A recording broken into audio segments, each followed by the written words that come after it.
July 11, 1960. The Sands Hotel, Las Vegas. The air isn't just thick. It's a broth simmered from cigarette smoke, ambition, spilled bourbon, and fear. On a stage brighter than 1,000 suns, a man is fighting for his soul with every step, every note. Sammy Davis Jr. isn't just performing, he's conjuring magic to keep the wolves at bay. In the royal box, Frank Sinatra watches with the focused intensity of a general surveying his troops. And gliding through the shadows of the packed Copa room, a glass in hand like a casual scepter, is Dean Martin. His smile is easy, but his eyes are everywhere. And in the deepest, plushest booth, shrouded in a halo of cigar smoke, sits the real power, a mafia boss. He isn't tapping his foot to the rhythm. He's studying Sammy like a predator calculating the angle of a pounce. Tonight was supposed to be a celebration. It will become an execution. A brutal, calculated humiliation designed to shatter the brightest star in the sky and remind every other entertainer in this desert kingdom who truly holds the leash.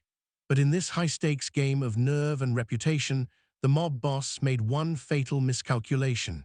He didn't account for the quiet man, the one they all underestimated. The one who would look at his friend's impending destruction and with a voice soft as velvet and cold as steel, would utter the three most dangerous words in the underworld. Enough, back off. This is the untold story of the night the mob tried to break Sammy Davis Jr., and the shocking, graceful fury with which Dean Martin shut it all down.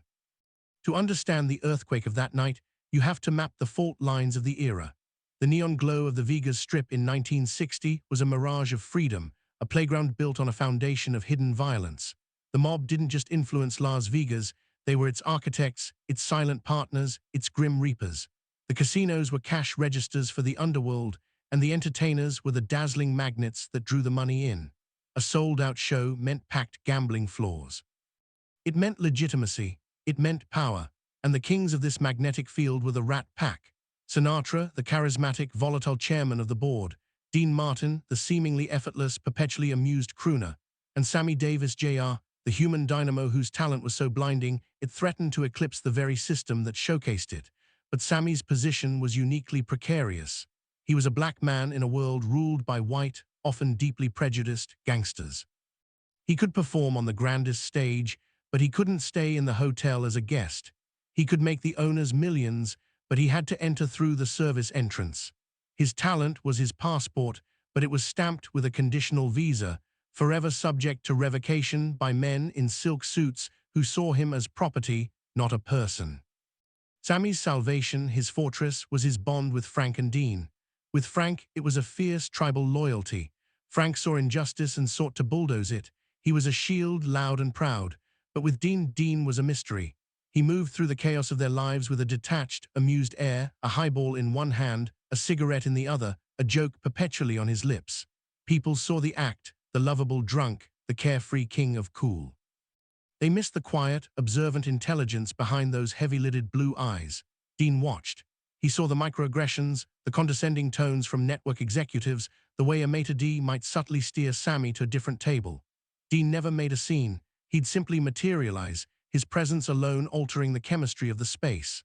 A well-placed, deceptively gentle barb, delivered with that disarming smile, would deflate the bigot without them even realizing they'd been gutted.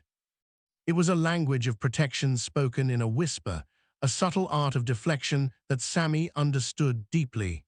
He knew Dean's nonchalance was a weapon carefully sheathed. But there were forces in their world that could not be deflected with a joke. The real power resided in men whose names were whispered. Sam Giancana *** of Chicago, who considered Frank his personal jukebox. Moe Dalitz ***, the Cleveland transplant who helped build the Vegas desert into an empire of sin. Johnny Rosselli ***, the Hollywood fixer. These men viewed the Rat Pack as their crown jewels, flashy, valuable, but ultimately possessions. They demanded a respect that was, in reality, abject obedience. A summons to a private party in a mob-owned casino's back room was not an invitation, it was a command performance. The atmosphere at these gatherings was a chilling paradox, boisterous laughter overlaying a current of pure menace. A joke from the boss had to be met with uproarious laughter. A request, no matter how demeaning, was a test of loyalty. To fail was to risk everything, your career, your comfort. Some whispered your life. This was the invisible cage within which these glorious birds sang.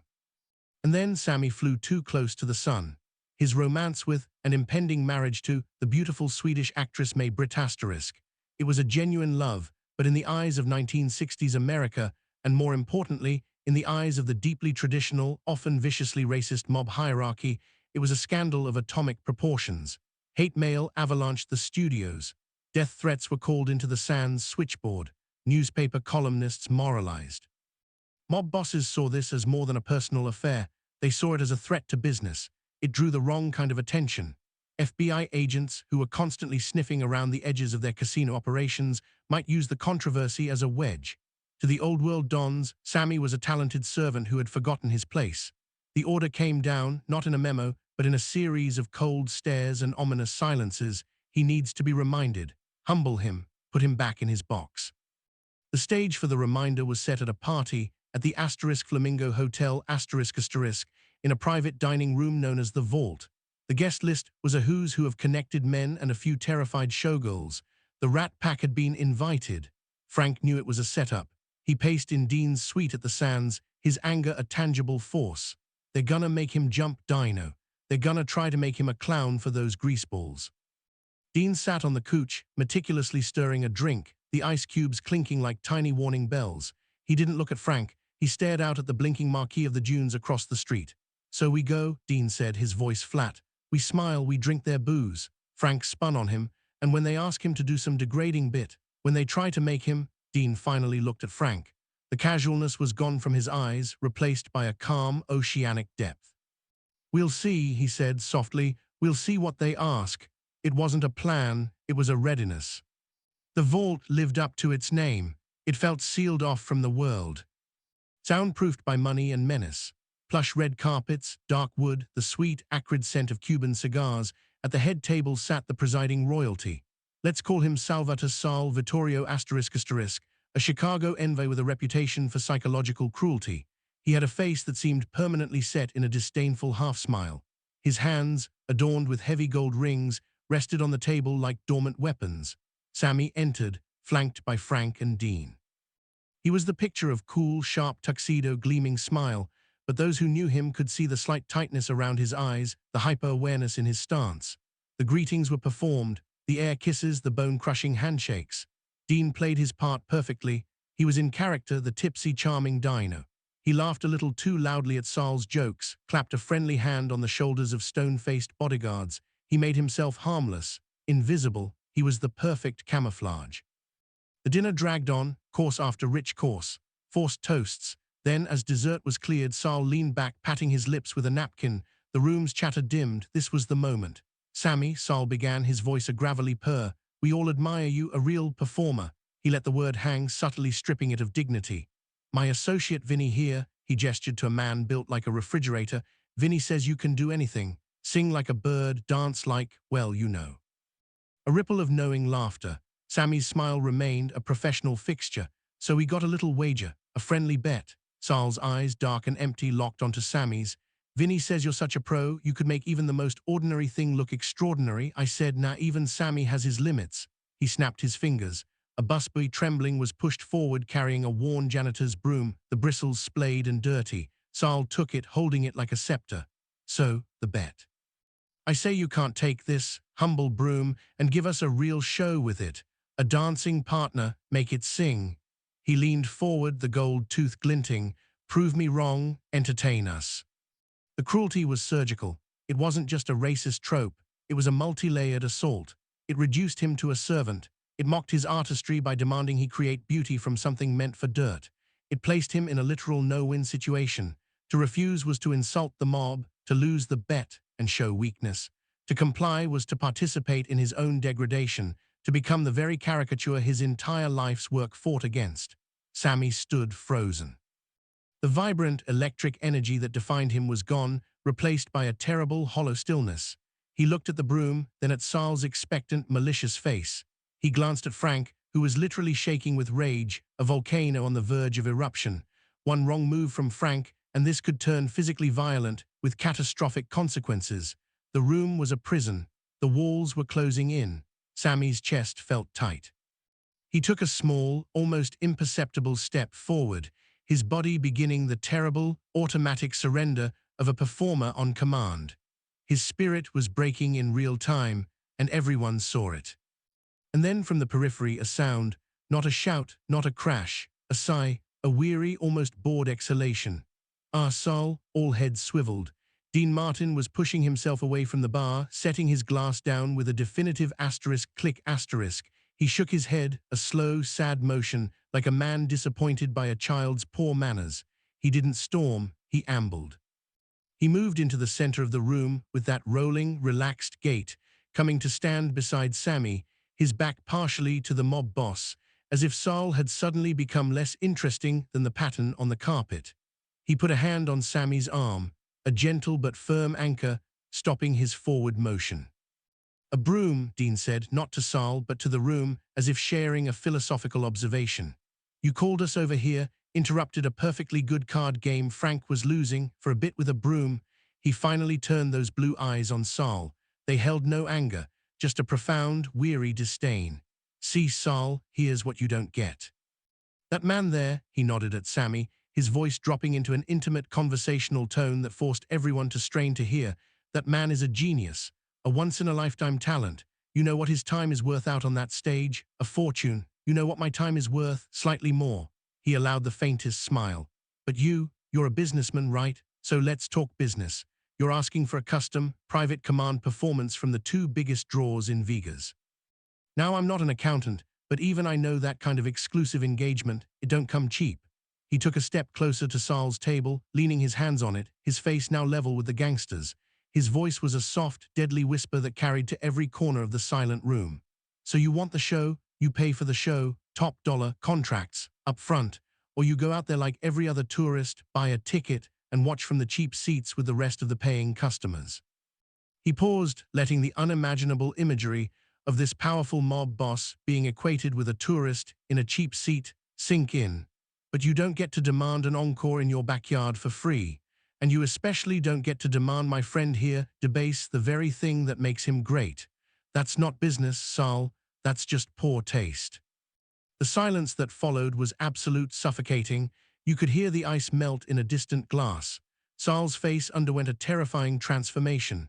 The smugness melted into shock, then congealed into a purple, vein-throbbing rage.